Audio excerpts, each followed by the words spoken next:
comes only to steal and kill and destroy. I came that they may have life and have it abundantly. Please be seated.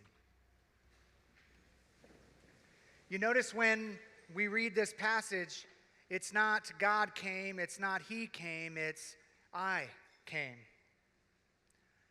Intimate. I came. You see, we really don't understand much about God. And Satan's done such a great job of making us focus on everything from Charlie Charlie to whatever else across the world that takes our distractions away, takes our focus off what is right, what is good, and what is true, that it's become difficult to see God. Tonight, let us pray for the eyes to see God, shall we? You see, the attributes of God have escaped us. God had a plan from the very beginning. One of the attributes of God is that He's omniscient. He's all-knowing. He knows everything. So it wasn't a surprise to Him that Adam and Eve were going to fall. It wasn't a surprise that Satan, Lucifer, was going to turn. God knew. Why? Because God knows everything. I know it's hard for us to get our heads around that, but that's one of the key attributes of God, is that He knows everything. He knows which one of you brushed your teeth today and which ones didn't. He knows everything. And when the time of God's plan came to fulfillment, He waited. He waited for the right ruling country, the Roman Empire, to be in control of the world during that time. He waited for them to be the time when His Son, Jesus, was going to become man through our Blessed Mother. He waited for the Romans. Why? Because the Romans were a brutal people. They brutalized everyone they conquered. It was not uncommon to be walking in the Roman Empire and to approach a Roman-occupied city, the main street going into the city, and the gate is there, and as you're walking along the street headed into a Roman city, to see men and women on crosses as they walked by. Their little message to anyone who enters a Roman-occupied city that says, if you mess with Rome, this is what's going to happen to you. These are the people. God waited for that time, for these people to bring His Son into our saving plan. He's had this plan and all along, and one of the things that I've grown and I'm enjoying watching my own kids kind of get their heads around is this, is that, God really does have a plan for us. He really does. Like my kids are just moved from Colorado to Austin, and they don't have a house. And I said, don't worry, God's got it. You just got to trust. But it's very anxious. You got 3 little kids, and what are you going to do? I mean, you got to get settled. Everything starts getting frantic, and things get crazy, and you're wondering, has God forgotten me? And I'm just helping them relax. God has the plan. So you have one of 2 choices. You can choose to embrace the truth that God really has a plan, and as we just read, for our complete benefit. And you can learn to rest in that plan and watch it come to fruition. Or you can run amok and try to do it for yourselves. You can run amok and try to manipulate and twist and steal and do whatever you got to do to make yourself try to feel at peace and comfortable and safe. Or you can rest in God's love, which is limitless. As I've been going through this weekend, I've been sharing with those who've been a part of my talks about my past and some of the brokenness and having been addicted to porn and the 11-year journey to get free, and my cockiness as a high school student of saying, big deal, what did Jesus die for me 2,000 years ago? What's He doing for me today? In my arrogance in that time, I kept thinking, I don't know Him, I don't see Him, I don't feel Him. He's nowhere around. He's got to be somewhere up there. I'll give Him that. Maybe he's still way up there in heaven, but we're stuck down here. And sometimes this place, it stinks. It's not a nice place. And there are people we come in contact with that are not nice people. Some of them are friends, some are acquaintances, but some are in our own families, are they not? And here we are as innocent children where we grow up and leave our innocence so quickly, don't we? And we almost feel like, God, have you forgotten me? Have you forgotten what I'm doing? Don't you see the pain and suffering I'm in? Don't you understand how hard my life is? I know. That's not just my story. I know it's every one of your stories too. We've all been struggling. We've all experienced pain and suffering. We all know what it means to be alone and to feel like we're lost and to really question, does anybody really care about me? I mean, just for me, not because I have to do stuff for them. Do they love me just for me? Or do I got to jump hoops? And is my acceptance and lovability conditional based on whatever it is you want me to do for you? But God hasn't forgotten. Despite the way it feels, the way it appears, God has never forgotten. He promised the apostles, I will never leave you orphaned. I will never leave you abandoned. I will always be with you to the end of time. The problem is that we just have not learned how to recognize him. So tonight, we want the eyes to see God. Tonight, we need to see God. When Jesus came, you know his story. He came to show us the Father. Because everyone in this room has a broken relationship with the Father, whether it's our earthly father and definitely our heavenly Father. In fact, I think it's safe to say that that's the thing that Satan wants to take from us most of all, is this amazing fatherly embrace that God created us for. He created us for this union of intimate love with He and the Trinity, the Spirit and the Son. This amazing embrace of love that they have constantly. You and I were created for this love. But the moment original sin occurred, Adam and Eve were separated from each other and from God.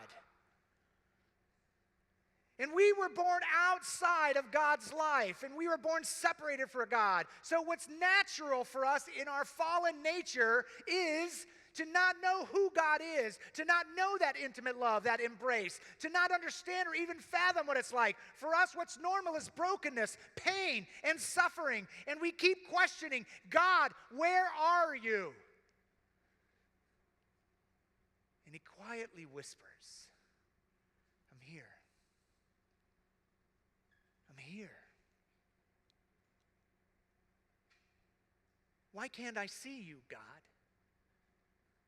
Why can't I recognize where you are? Because I really want you. I know one thing is true. I don't care who you are. I don't care what your stance is.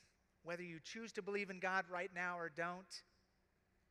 I know this, that if God is love and God is real, and you had a chance to be with God for the rest of your life starting tonight, every person would say yes.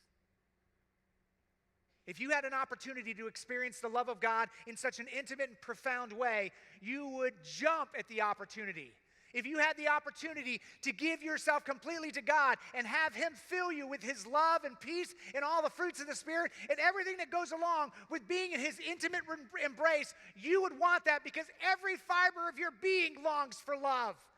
Every part of you desires to experience this limitless love that is so conditional in the world that all we think we got to do is sell ourselves. Well, you're not for sale. You were deeply loved and cared for. God loved you so much, He didn't stay up in heaven. He didn't stay aloof away from the garbage of earth, away from the sinfulness. He didn't stay away from the nastiness of life. He didn't stay away from the lies, from the cheating, from the brokenness, from the abuse. He didn't stay away from any of that. If anything, what He did is He came right down to us. He entered our world. He entered into the relationships, the brokenness, the gossip, the lusting, the wishing you could conquer each other. He entered into all of this because He knew we could not escape ourselves. we are captive.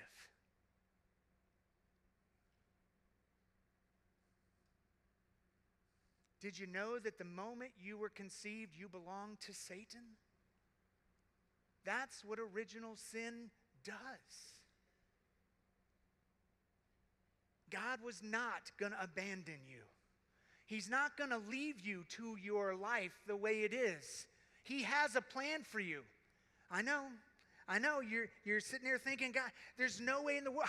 This just doesn't make any sense. How can he have a plan for me? It just doesn't make any sense. I've been in that situation just like you, where I'm sitting in the seat and I'm looking out and I'm saying, God, where are you?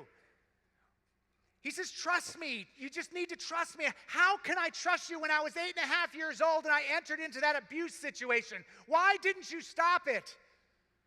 You see, so many of us want to sit there and blame God for all the brokenness of the world when we were the ones given the free will. We were the ones that were given the power to say no to God. We were the ones given the ability to walk away, because the only way we could love authentically is if we have the choice.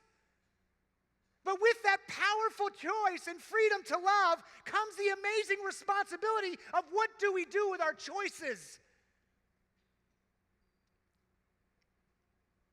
We have this freedom, and we want to blame God, and we say, God, I don't understand. If you're all powerful, if you're all this and all that, why does bad things happen to good people? And we forget that everything that went wrong on earth, everything is a result of original sin. God warned Adam and Eve. He said, don't eat of the fruit. Don't live outside of my life. Don't live outside of my rules. But they went on.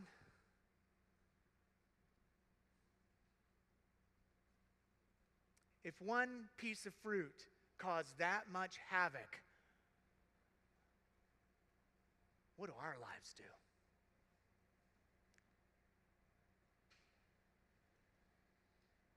About 11 years after I was in a process of healing from my addiction to porn, I was in this vision with the Lord. And I was praying and just had my eyes closed, and I saw the Lord, and I saw myself holding Jesus' hand. And long story short, he took me back to that basement bedroom where I had my abuse encounter. And slowly but surely, as he asked me to trust him, he nudged me a little bit closer to that room that I never, ever wanted to go back to again. Where everything in me was screaming out, I don't want to go there. But he kept saying, trust me. Trust me. Satan's doing a full court press. He was coming to me and he's saying, no, you can't go there. There's so much pain. There's so much suffering. He was yanking those chains of shame and fear. He was pulling hard. He was making sure that I was never going to go back to that room, particularly with Jesus. Because Satan knew that if Jesus took me back there, Jesus can make it fine. Ralph, please trust me. And I was struggling to trust. I'm struggling to get my head around, how do I do this? But okay, because you see, I had given my heart to him as a senior in high school. And all during those years, I continued to grow in an intimate relationship with him. And I grew in love with Jesus. I grew to love him. And you know what? We don't go and follow people we don't trust. That's why Jesus calls everyone into an intimate relationship. It's not a God with a bunch of rules. It's an intimate brother and an intimate father and an intimate spirit that longs to pull you close, to draw you into an intimate embrace, because he longs to heal you so that you might be free to experience the fullness and limitlessness of God's love. That is your eternity if you choose.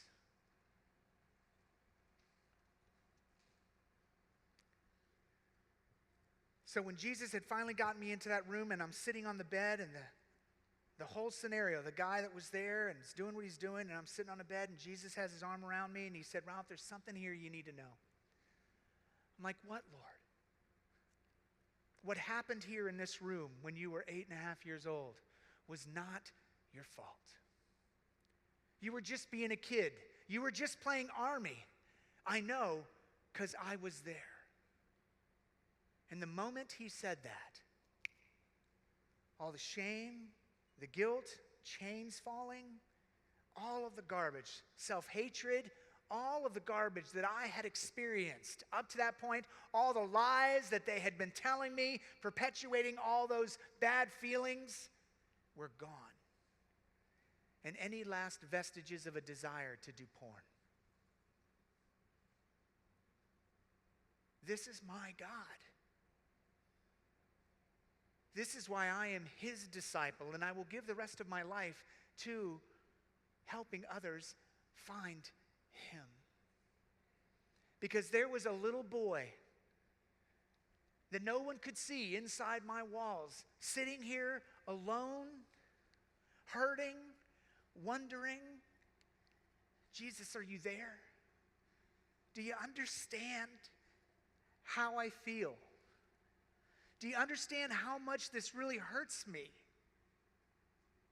I can't stand the voices. I can't stand the feelings. I can't stand the way I hate myself.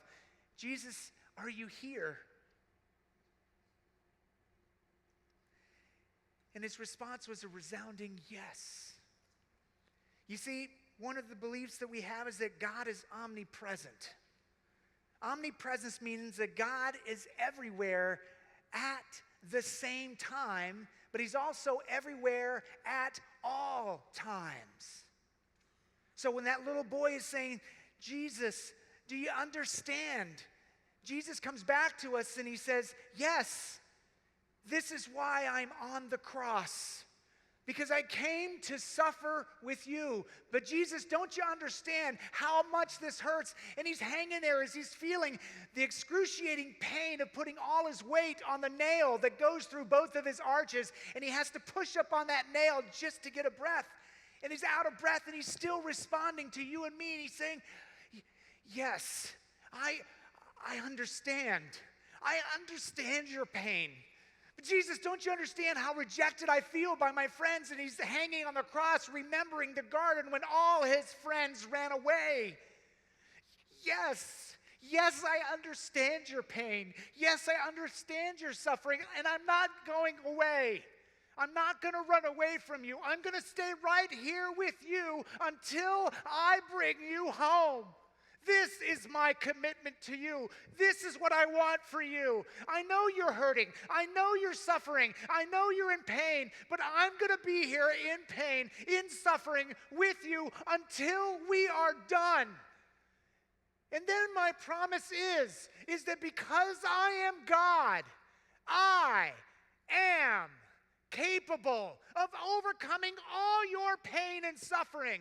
I am capable of taking everything that you experience upon myself on this cross, and I am capable of making you anew, because you're not created for 100 years, you're created for eternity.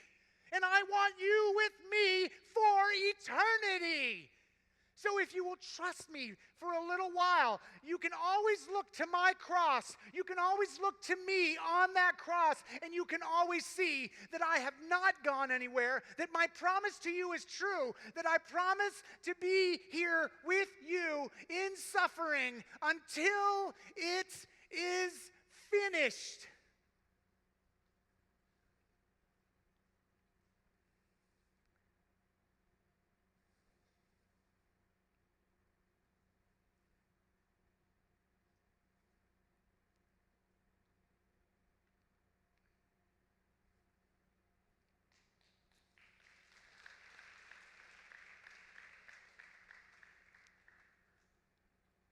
Only one thing remains. Truly.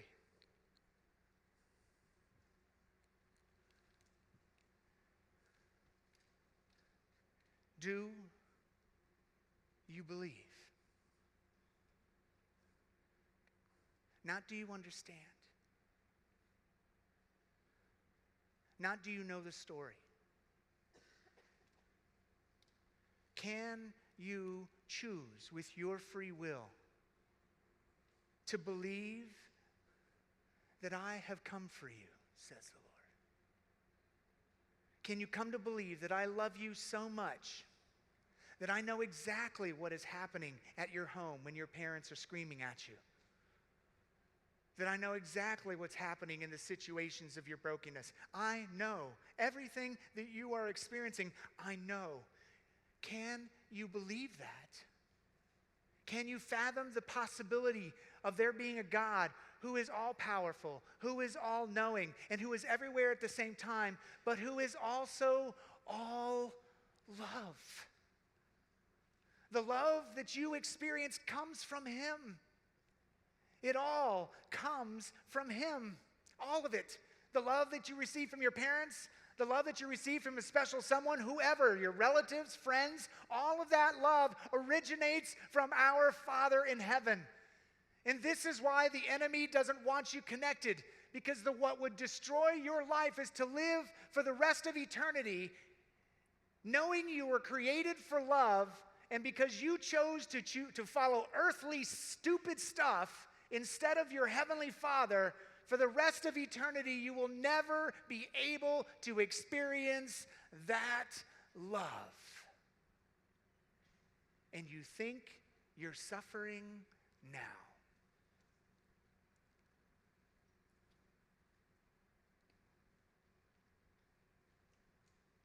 Jesus didn't go anywhere. He hasn't gone anywhere. He will never go anywhere until He brings us all home. You know, when it says that God is everywhere, it means He's right here, right now. When He's in your bedroom and you're all alone, it means He's right there right now. And you know what the cool thing is? Because God is love, that means when you go home tomorrow and you're in your room alone and you're feeling alone, look to the cross. Look to the cross and remember that God is here right now, and because God is love, that means that God is here right now loving you and loving me. And any time that we're physically alone, we look to the cross. And any time we enter serious suffering, we can go to the cross and remember, my God, you are still on the cross suffering with me because you love me. Isn't that what the scriptures say? Even though I was a sinner, He died for me. We all sin. He knows it better than we do. We all screw up and He doesn't care. He's not going anywhere. Don't you understand?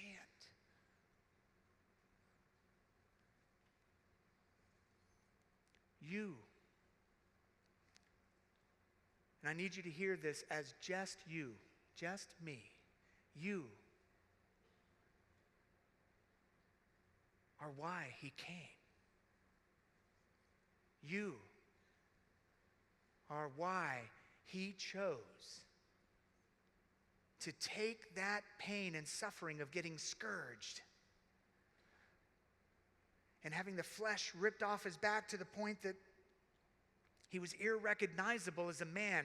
It was because of you.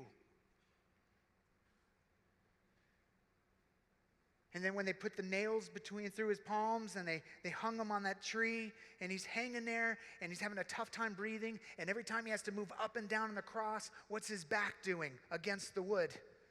Every time, every breath, struggling to breathe, because people who die on the cross, they die of suffocation. Their body is so exhausted. Imagine being on there for 3 hours with your arms and your lats and your back. Everything is cramping. Everything in Him would scream, I just want it to end right now. Kind of like those of you who have had those thoughts of suicide. I just want the pain to stop. He knows that pain. He knows that suffering. He knows what it's like to feel pain constantly. And you look and you think there is no end. You think there is no hope. But don't you understand? The cross is the hope. The world doesn't want to see the cross. Our Protestant brothers doesn't want to see Jesus on the cross because they don't want the suffering. But we need to understand that as long as we live in a world of sin, we cannot experience love without pain. And when we feel the pain is not supposed to drive us to misfunction or malfunction or to dysfunction or to drugs or to porn or to whatever else Satan throws your way. The pain is supposed to show us that something is wrong so that we can run back to Daddy and say, Daddy, I need you. I'm hurting and I need you. I'm hurting and I just want to be with you. Don't you understand that the pain drives us back to Him? So instead of doing what Satan taunts us to do, to sit there and blame God for the pain and suffering, we're supposed to run back to the one who wants to protect us. But He can't protect us if we continue to run away. He can't protect us when we sit there and just close up and say, I'm not going to let anyone in.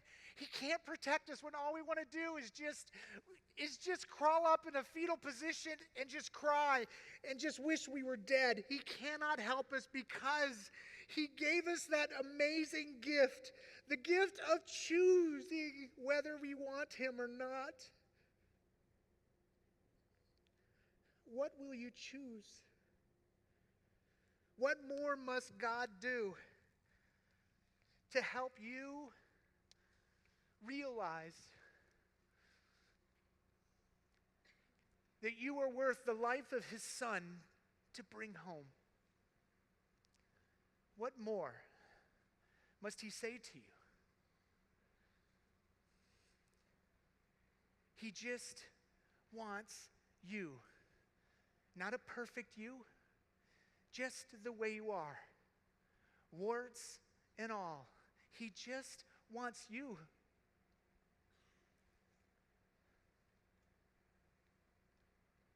God has no limits. His love has no limits. But you know what? God has chosen one limit. And that limit is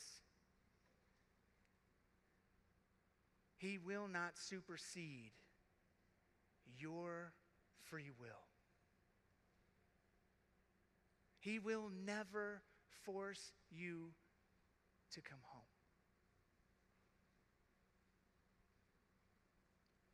When Jesus died on the cross, there were two criminals on either side. Two.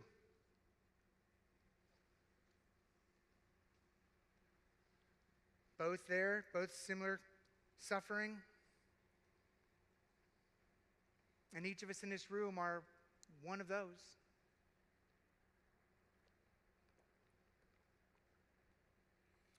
We're all guilty. We all deserve the cross. Not a person in this room that doesn't deserve to be up there. But Jesus took it for us. Now the question is which one of the criminals will we choose to be? You got one on one side who with the rest of the crowd is saying, if you're God, come down from there. You profess to say you're the Son of God, you come down from there. You hear the arrogance of Satan? You come down, prove to us that you're God, because I don't believe it. If you're God, then save yourself and save me. That's what the first criminal says.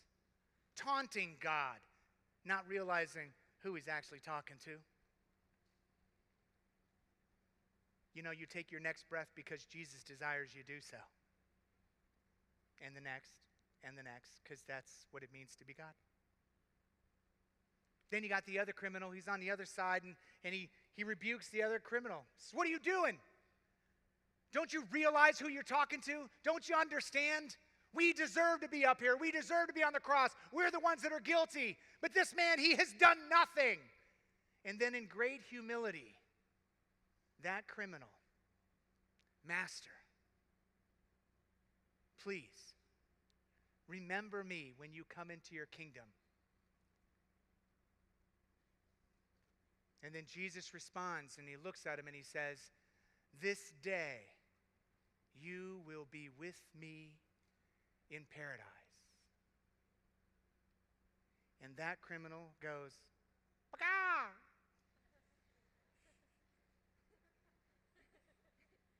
Kinda.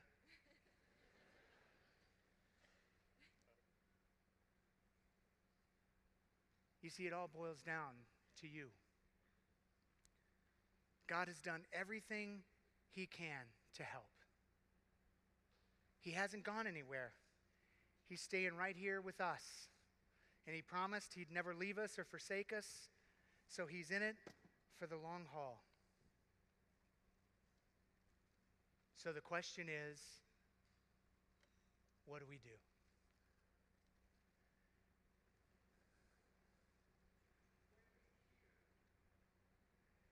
Do we choose him, or do we walk away?